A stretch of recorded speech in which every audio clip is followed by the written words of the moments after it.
U.S. intelligence says that Russia has taken an active role in covertly supporting political parties and politicians all around the world.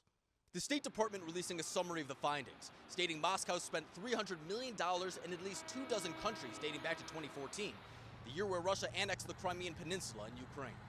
The alleged objective is to exert the Kremlin's influence by swaying elections, with the report reading, quote, "The Kremlin and its proxies have transferred these funds in an effort to shape foreign political environments in Moscow's favor. The United States will use official liaison channels with targeted countries to share still classified information about Russian activities targeting their political environments."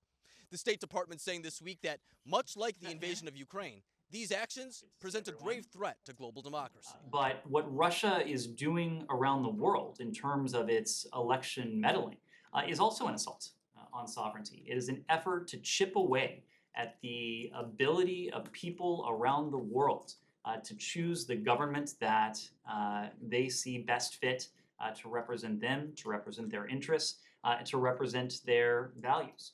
The intelligence report states that Moscow still plans to transfer hundreds of millions more dollars in the coming years. Now, the White House isn't releasing any information about what countries were targeted at this time. We know that in one Asian country, a Russian ambassador gave millions of dollars in cash to a presidential candidate. The report also says that European officials were given funds using false contracts and shell companies in an effort to hide any trace. But it also says this was a wide-ranging operation that touched on the political systems in Central America, the Middle East, and North Africa. It also adds there's likely more interference that hasn't yet been detected. As far as the upcoming midterm elections in the United States, the White House is reiterating that any attempts to meddle in American democracy will be met with severe consequences.